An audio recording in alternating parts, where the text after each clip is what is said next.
here's a game. Let's see, I think it's time for knight f3. And he goes with c6.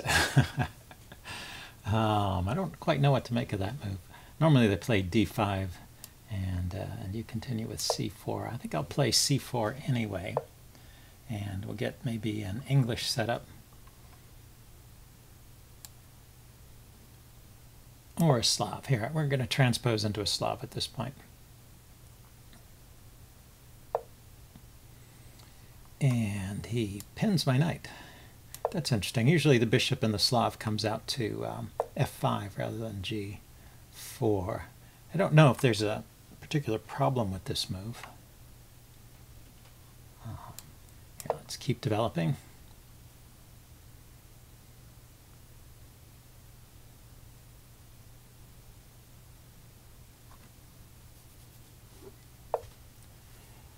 Okay, so he may be preparing to play b5. This is, I think, the Makaganov variation with this pawn structure, except for the bishop being outside here. It's not quite the same thing. Here, let's first kick that bishop and see if he wants to keep it on this side of the board, or if he wants to trade it off.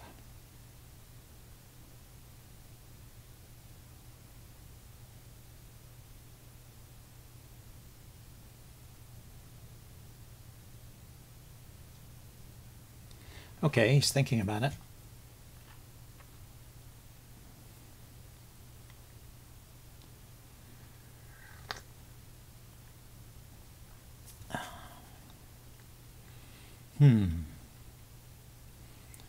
Don't know. I don't think there's any problem with just retreating the bishop. I think I have a bit of an edge in development because of all of Black's pawn moves, but there's nothing wrong with this structure. This kind of thing has been played many times, and it's the thing is, takes too long for me to really break it down. So it's not like the development advantage I have at this point is worth a whole lot. So I'm just going to break the pin and castle, and of course he can. I see. He was waiting for that move. So now when I take, he can grab a pawn over here. But is that a good pawn grab? Or should I take with the pawn here? Actually, let's take with the pawn. Let's keep the material even. And now I have the bishop pair and I have an open g-file. Let's treat this like a sort of positional gambit. I'm allowing my pawn structure to be wrecked, but I should get some nice open lines for my pieces.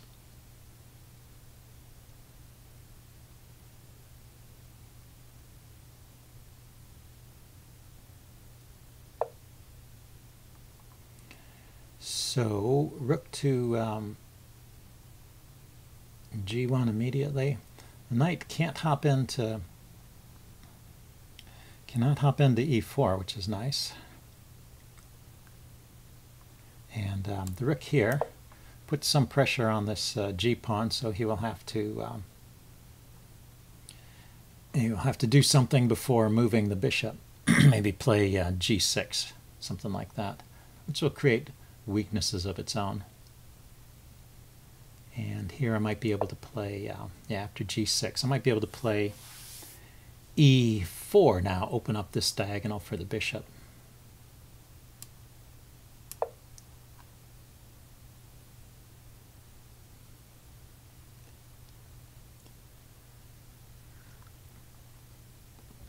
I could pin the knight and threaten to play e5 as an idea. Okay, so he takes there. There we go, I'll take back. Still have the idea of pinning the knight there and playing e5.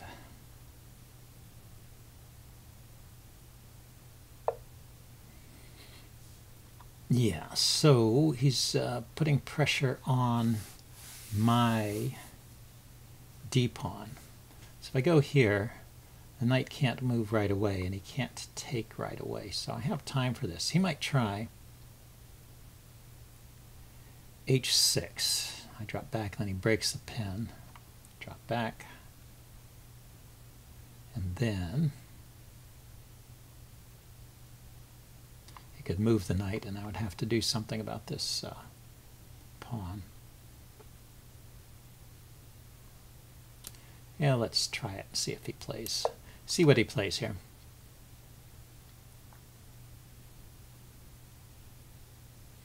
He could also play e5. If I take, he trades queens, and then just moves the knight. But he didn't. Okay. So let's attack that knight.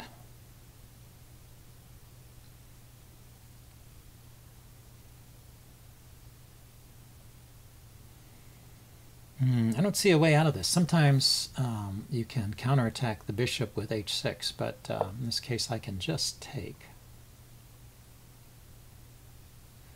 Okay, yeah, let's drop the bishop back here.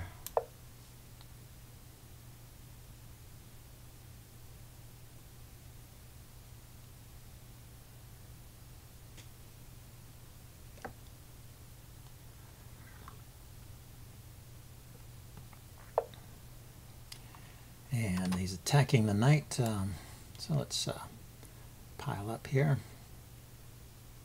If he takes my knight, I'll take his queen. If he kicks my bishop, I'll take his knight.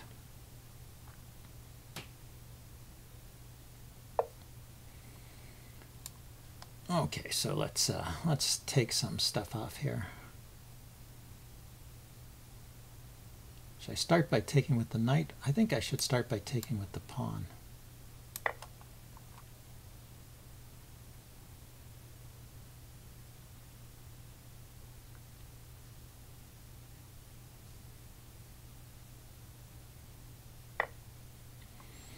Okay, he keeps taking, so I will too. So I'm a piece up, and he has an active queen.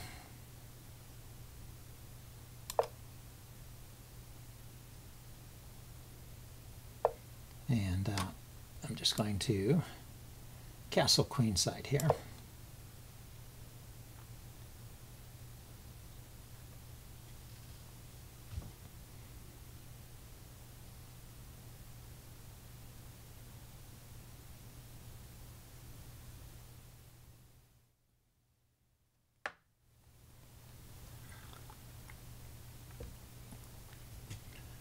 Okay, what next?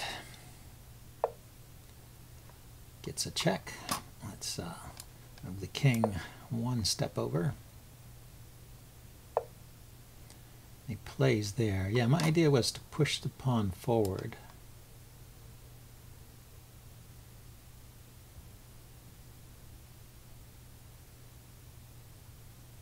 If he takes, I'll take with the bishop. If he attacks the bishop, I can play queen to e4, defending the bishop from the side and unpinning.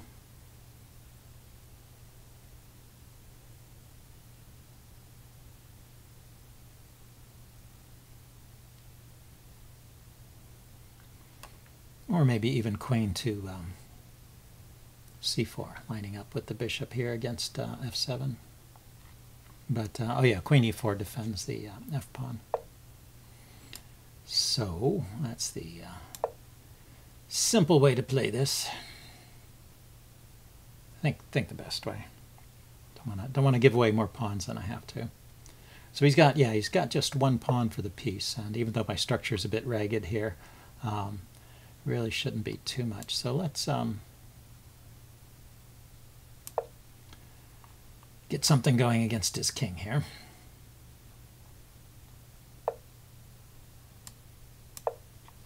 And he's sort of ignoring that. This pawn is pinned, so if I take here, I can take twice. Take with the queen or the rook.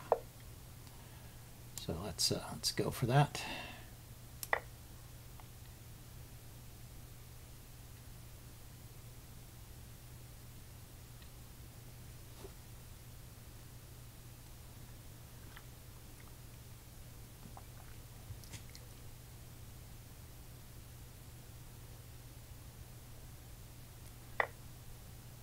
What's that? He's grabbing a pawn there. Oh, he's grabbing my bishop. Sorry, I was distracted for a moment. Yeah, okay. Okay, he resigned.